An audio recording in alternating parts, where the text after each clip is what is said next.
Assalamualaikum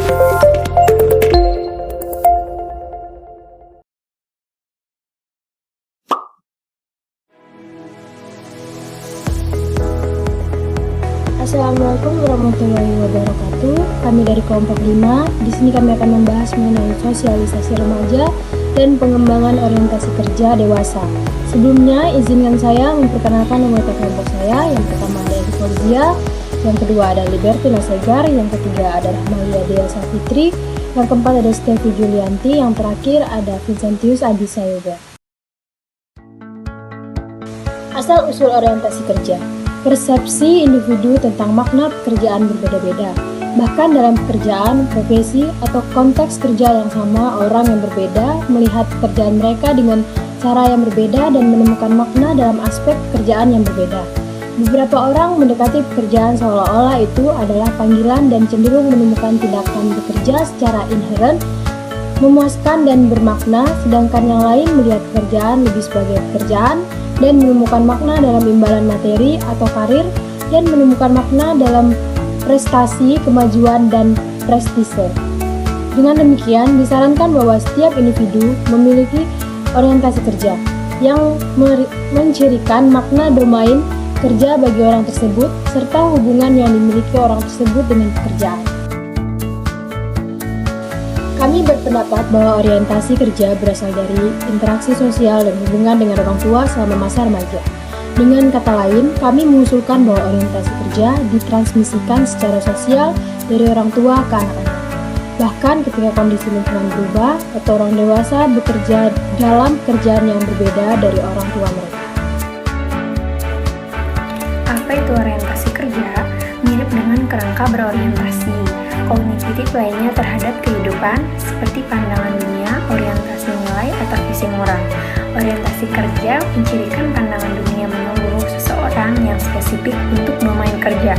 Seperti kerangka orientasi lainnya, orientasi kerja adalah konstelasi nilai dan asumsi yang mendefinisikan esensi subjektif dari berarti pekerjaan, apa yang diwakili oleh domain pekerjaan, dan tujuan apa yang ingin dicapai orang tersebut melalui pekerjaan.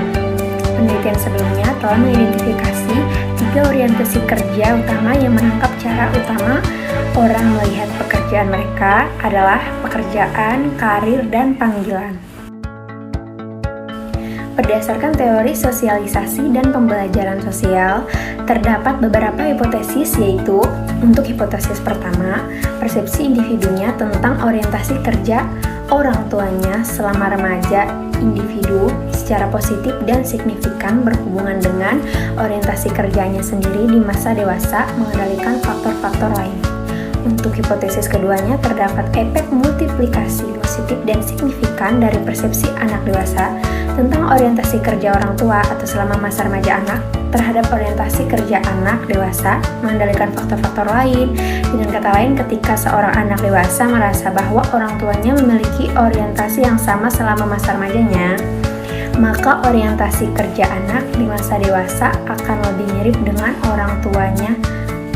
Hipotesis 3. Persepsi individu tentang kedekatan hubungannya pada masa remaja dengan masing-masing orang tua memoderasi hubungan antara persepsi orang tua dan orientasi kerja anak.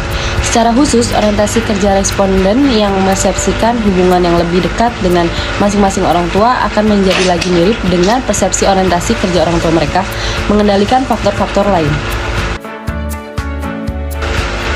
Bagaimana orientasi kerja berkembang? Secara luas, nilai-nilai didefinisikan sebagai keyakinan yang bertahan lama bahwa cara perilaku tertentu lebih disukai secara pribadi atau sosial daripada cara perilaku atau keadaan akhir yang berlawanan atau sebaliknya. Menggunakan definisi ini, nilai memberi makna pada tindakan. Oleh karena itu, nilai kerja adalah prinsip seseorang tentang bagaimana perilaku dalam domain pekerjaan atau keadaan akhir yang ingin dicapai orang tersebut melalui pekerjaan. Mengkategorikan 2 jenis nilai, khususnya nilai instrumental, perilaku yang tepat atau diinginkan, dan nilai terminal, keadaan akhir yang diinginkan. Pengamatan dan interaksi dengan model peran dan sosialisasi dan norma yang dihasilkan terjadi dalam domain sosial tingkat mikro. Misalnya, dengan keluarga, teman sebaya, demografi, dan organisasi berbasis agama. Dan di tengah-tengah faktor tingkat makro, misalnya, lingkungan ekonomi, struktur sosial atau budaya nasional.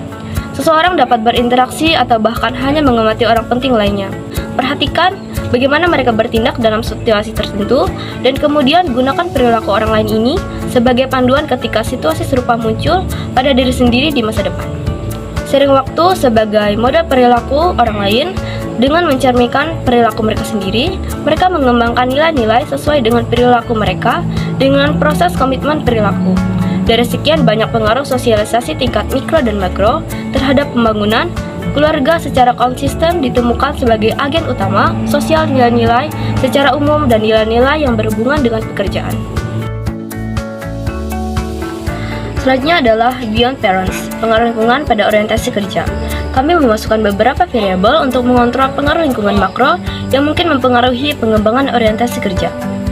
Kami menilai dua variabel utama, yaitu bekerja di industri otomotif dan pengaruh budaya Protestan. Bekerja di industri otomotif ternyata tidak berpengaruh signifikan terhadap orientasi kerja, meskipun situasi ekonomi industri sedang sulit. Kesimpulan, asal-usul orientasi kerja menunjukkan bahwa orientasi kerja orang dewasa dipengaruhi melalui sosialisasi orang tua selama masa remaja orang dewasa. Hasil kami menunjukkan bahwa orientasi kerja seseorang bukanlah korespondensi satu ke satu yang sederhana antara orientasi kerja orang tua dan orientasi kerja anak dewasa. Sebaliknya, pengembangan orientasi kerja berbeda dengan orientasi. Sementara ayah mungkin menjadi panutan yang paling berpengaruh dalam pengembangan orientasi karir yang kuat. Kedua orang tua adalah panutan yang diperlukan bagi seorang anak untuk mengembangkan orientasi panggilan yang kuat. Lebih lanjut, hasil penelitian menunjukkan bahwa sifat hubungan yang dimiliki seorang anak dengan orang tua mempengaruhi perkembangan orientasi tertentu. Partisipan yang dekat dengan ayah mereka lebih mungkin untuk meniru orientasi karir ayah mereka. Tetapi, hubungan dekat dengan ibu selama masa remaja menghalangi orientasi kerja yang kuat selama masa dewasa. Secara keseluruhan, temuan ini mendukung argumen sosialisasi, tetapi menunjukkan bahwa kekuatan sosialisasi yang berbeda selama masa remaja bertanggung jawab atas pola perkembangan orientasi kerja oleh anak-anak. Selain itu, efek sosialisasi orang tua ditingkatkan atau dikurangi oleh faktor kontekstual. Dalam konteks yang kuat, seperti lingkungan ekonomi yang tertekan atau budaya nasional yang kuat. Sekian presentasi dari kelompok 5, kurang lebihnya mohon maaf, terima kasih.